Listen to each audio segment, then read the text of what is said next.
Que les bendiga, amada Iglesia del Señor Jesucristo. Gloria y honra a nuestro Dios. Y damos gracias por la oportunidad que nos da una vez más de reunirnos delante de Él, con actitud de reverencia, pero también de gratitud por su gracia y misericordia, la cual dice en su palabra que son nuevas cada mañana. Amados hermanos, yo creo que los tiempos que usted y yo vivimos son tiempos de reflexión, son tiempos de meditar en la palabra del Señor. Yo no creo que estamos teniendo unos tiempos para que los perdamos. La Biblia dice que aprovechamos bien el tiempo, porque los tiempos son malos.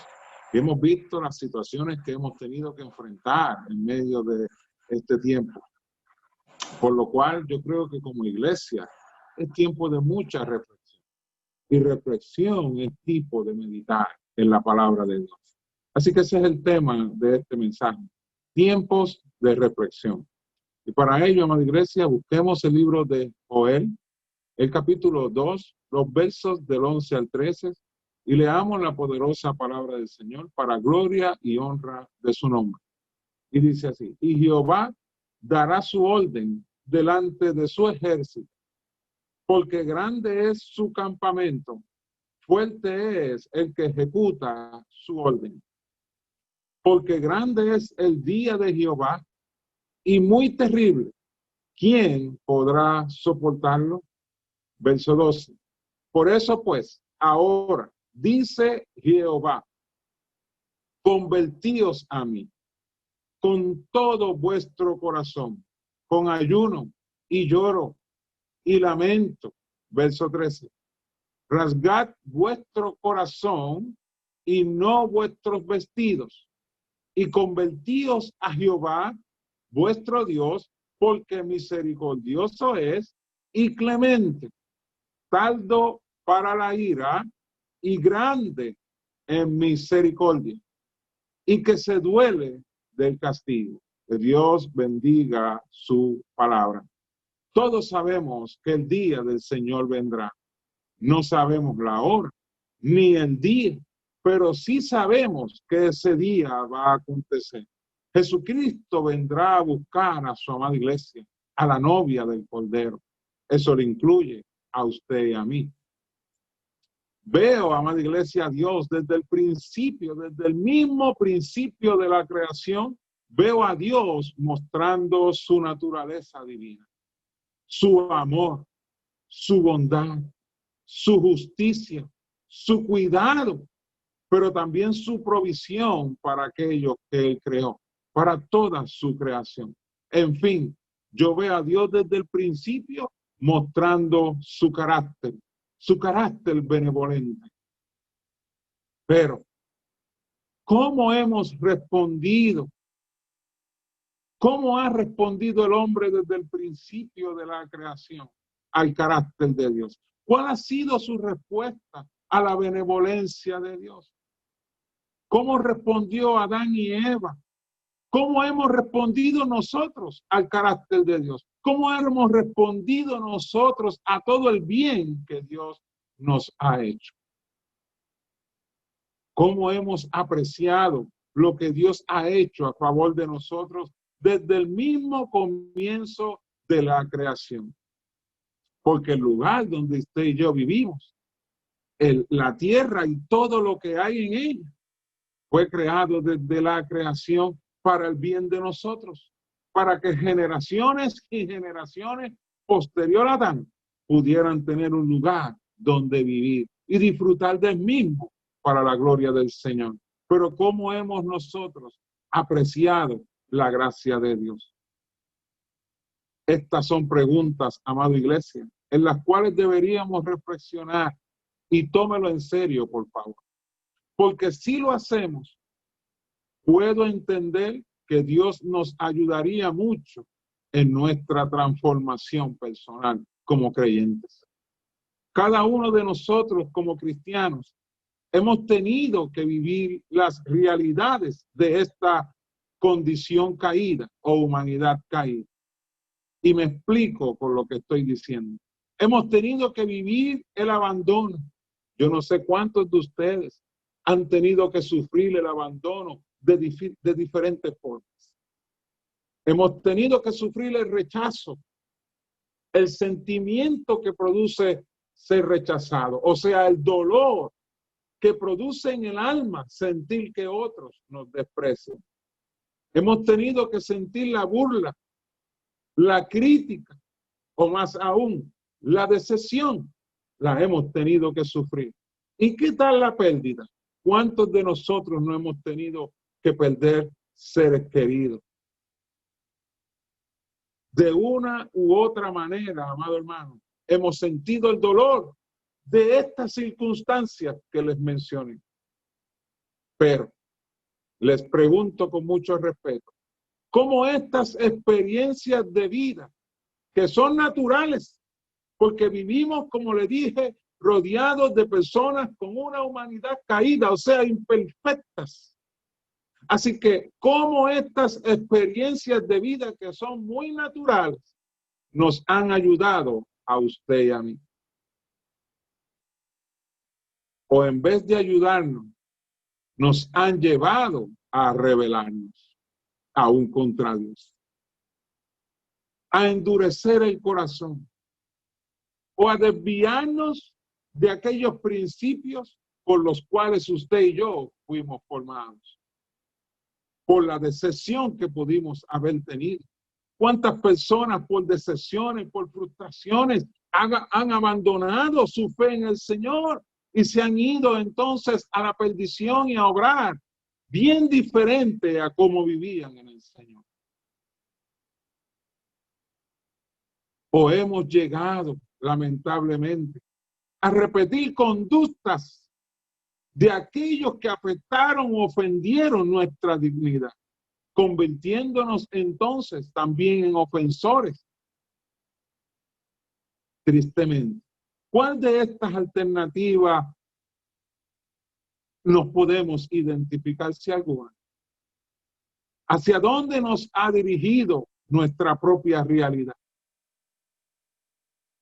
Esto es un punto, amado hermano, para reflexionar. Nuestro corazón, dice la palabra del Señor, que es engañoso. Y el único que lo conoce bien es Dios. Muchas veces decimos y confirmamos que estamos bien delante de Dios por el hecho de que hemos estado sujetados a Dios y amando a Dios, sirviendo a Dios y dando por sentado de esta manera que todo lo que comprende a mi vida espiritual está prácticamente bien. Y esta reflexión, amado hermano, en muchas ocasiones se torna a nivel inconsciente. O sea, en nuestro mundo de pensamientos, puede que este argumento de que yo estoy bien y este pensamiento, amado hermano, créame, trabaja bien internamente, nos puede llevar a conclusiones como les acabo de describir. Y esto, amado hermano, nos lleva a no velar o a orar como oraba el salmista David. Hace poquito escuché de un hombre que decía lo siguiente: la iglesia tiene autos, la iglesia tiene hogares, tiene casas donde vivir, la iglesia tiene teléfonos celulares, tiene computadoras, tiene las neveras llenas, tiene las alacenas llenas, tiene los armarios llenos, donde ubican sus vestidos está lleno, tienen ropa, tienen zapatos, tienen todo. Pero él decía tristemente, pero a la iglesia le hace falta oración. Reflexionemos en eso. El salmista David no pretendía estar bien delante de Dios por el hecho que su mente lo llevara a entenderlo así, sino que mire lo que él hacía, como describe el Salmo 139, versículo 23. Él decía: examíname, oh Dios, y conoce mi corazón. Pruébame y conoce mis pensamientos y ve si hay en mí camino de perversidad. y guíame en el camino eterno. A través, amado hermano, de este texto, Dios nos enseña la manera correcta de la verdadera reflexión. Y esta debe ser en Dios. Porque la misma palabra de Dios establece que Dios es luz y en él no hay tinieblas.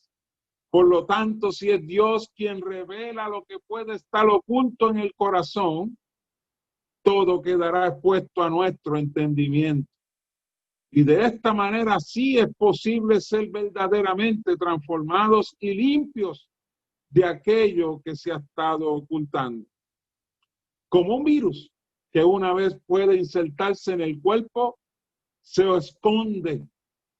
Y no porque se esconde, no quiere decir que no esté haciendo daño. Sí, hace daño porque está presente y está ocupando un espacio en la vida.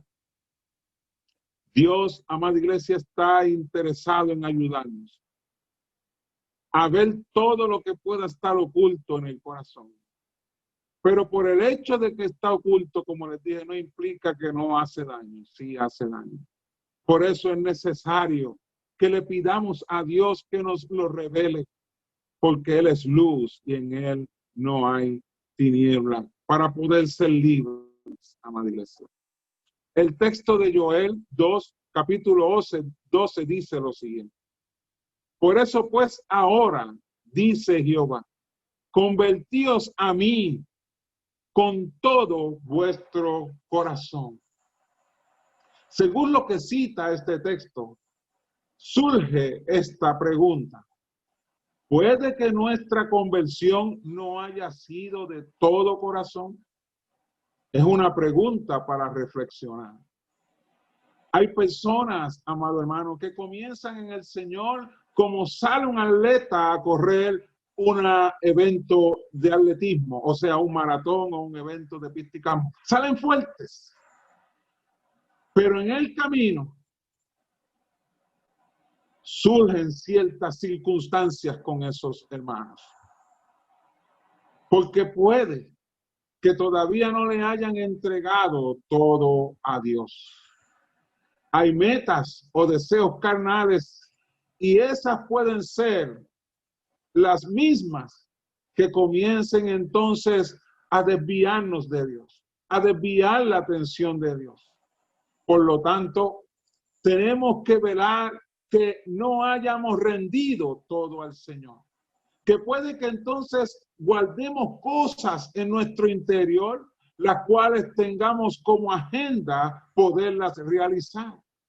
Sin contar, o mejor dicho, sin preguntarle al Señor si esa es su voluntad. Y posiblemente estas cosas, las cuales no han sido entregadas a Dios, no nos hemos despojado de ellas, son las mismas que comiencen a arrastrarnos en una corriente contraria a la voluntad de Dios. Y cuando se abren los ojos, muchas veces nos encontramos lejos de Dios. Y ahora, amada iglesia, no es que se ponga en duda el hecho de que usted se haya arrepentido.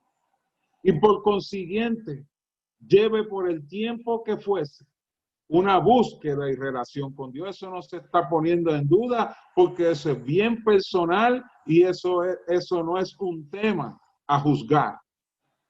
En lo que sí es necesario reflexionar es en lo que Dios está señalando a su pueblo. Cuando dice, convertíos a mí con todo vuestro corazón. La palabra convertíos, amada iglesia, fue utilizada por Pedro al momento de confrontar un grupo de judíos que estaban atónitos por los milagros que estaban haciendo los discípulos. Entiéndase, Pedro y Juan. Mas, sin embargo, fueron aquellos que avalaron y solicitaron la muerte de Jesús. Por un lado, ellos están atónitos al ver los milagros que en el nombre de Jesús Pedro y Juan hacían. Por otro lado, eran los mismos que solicitaron y avalaron que crucificaran a Jesús. Pero ahora Pedro, en el libro de Hechos, es el que los está llevando a la reflexión, a eso mismo.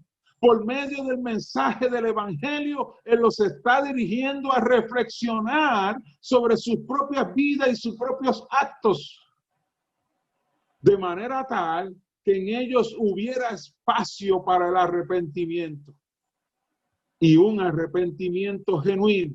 Y Él les dice en el libro de Hechos, capítulo 3, verso 19, así que arrepentíos y convertíos para que sean borrados vuestros pecados, para que vengan de la presencia del Señor tiempos de refrigerio.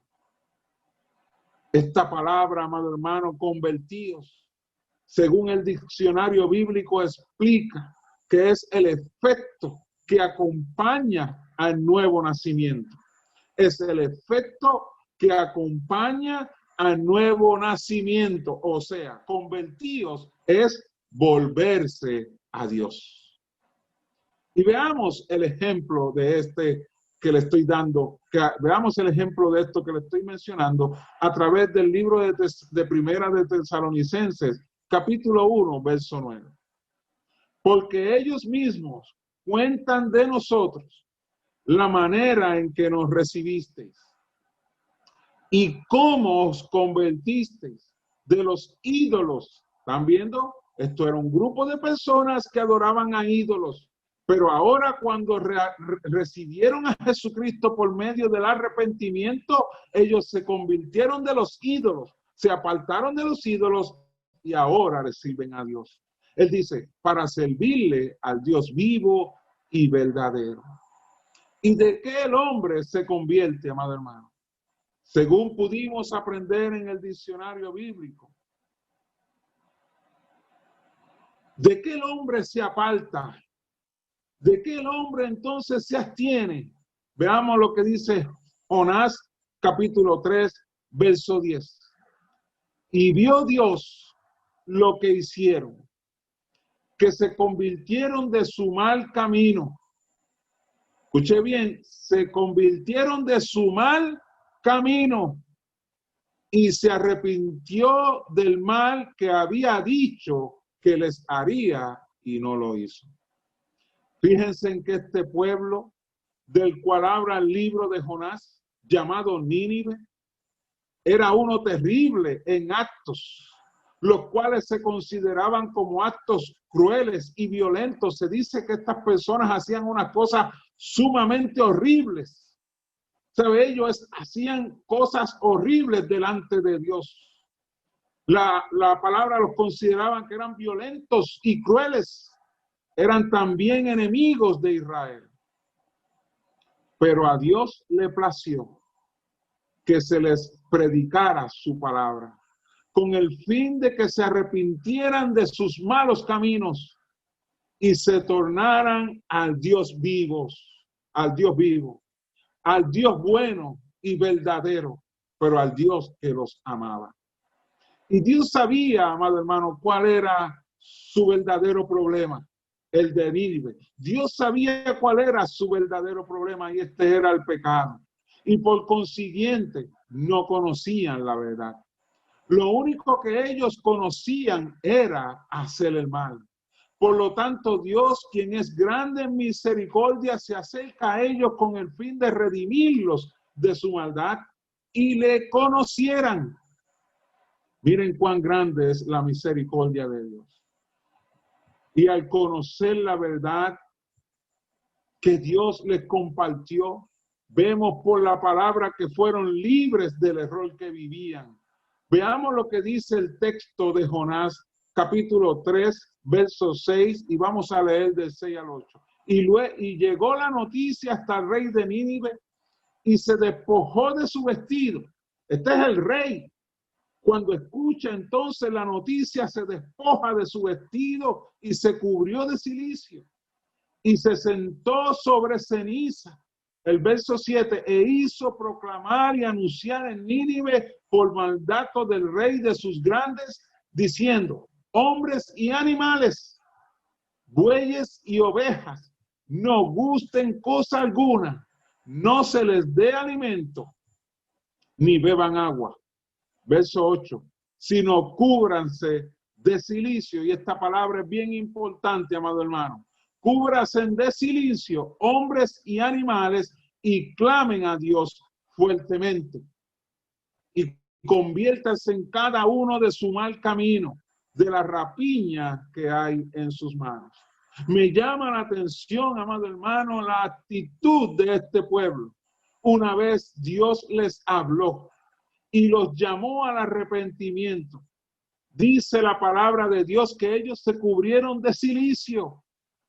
Esto significaba, amado hermano, que se estaban cubriendo de aflicción. Había un dolor en ellos terrible a causa de su pecado ante Dios. O sea, les dolía haber pecado ante Dios. Pero también ellos, dice el texto número 8, que ellos clamaron a Dios fuertemente. ¿Se puede imaginar este momento?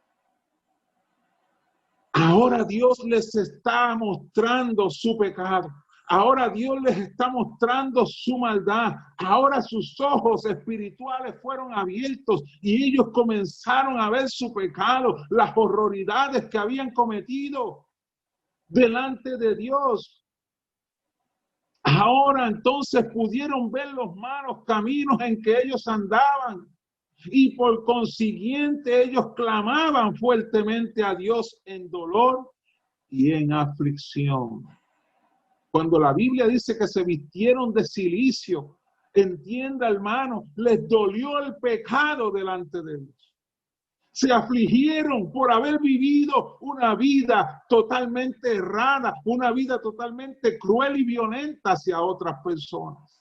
Eso fue lo que produjo en ellos el escuchar la palabra de Dios. Usted ve, amado hermano, este tipo de actitud que nos revela Dios a través del libro de Jonás en el caso de Nínive.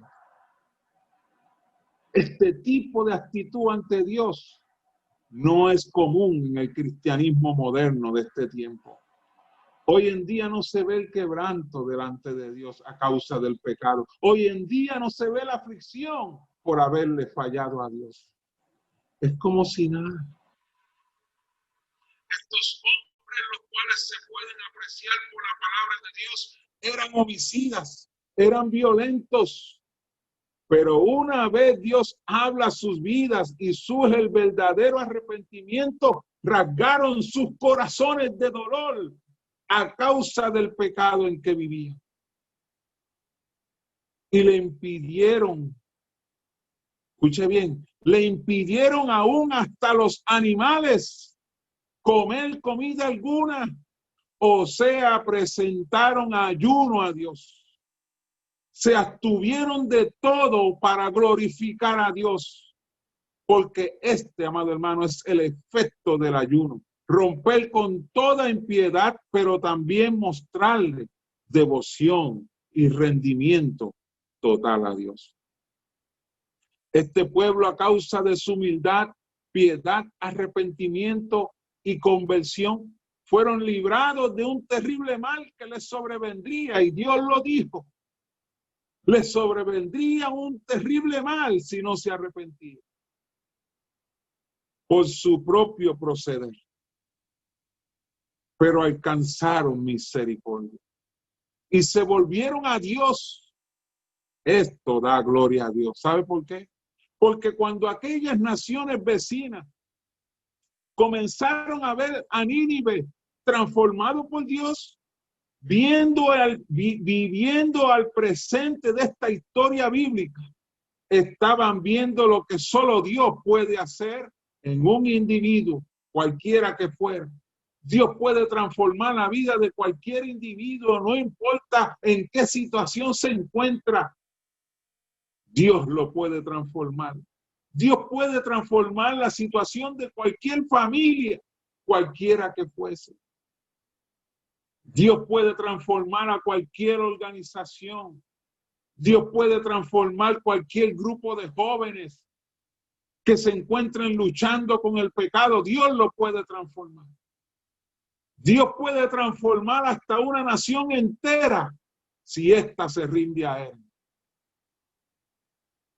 que esté dispuesta entonces a doblar sus rodillas en arrepentimiento al Dios vivo y verdadero. Es momento, amada iglesia, de reflexión y de volvernos a Dios de todo nuestro corazón. Amados hermanos, este es un tiempo donde se está considerando, escuche bien, amada iglesia, se está considerando que solo 3 de 10 personas volverán a congregarse en las iglesias. Escuche bien esto que le estoy diciendo. Solo 3 personas de 10 se estima que volverán nuevamente a congregarse a las iglesias cuando abran sus puertas nuevamente. En donde muchos puede que se enfríen espiritualmente por el hecho de que estén siendo controlados por el temor, las noticias o se han expuesto a prácticas inapropiadas. Es por eso, amado hermano, que debemos volver a Dios de todo corazón y que solo Él sea quien gobierne nuestros corazones.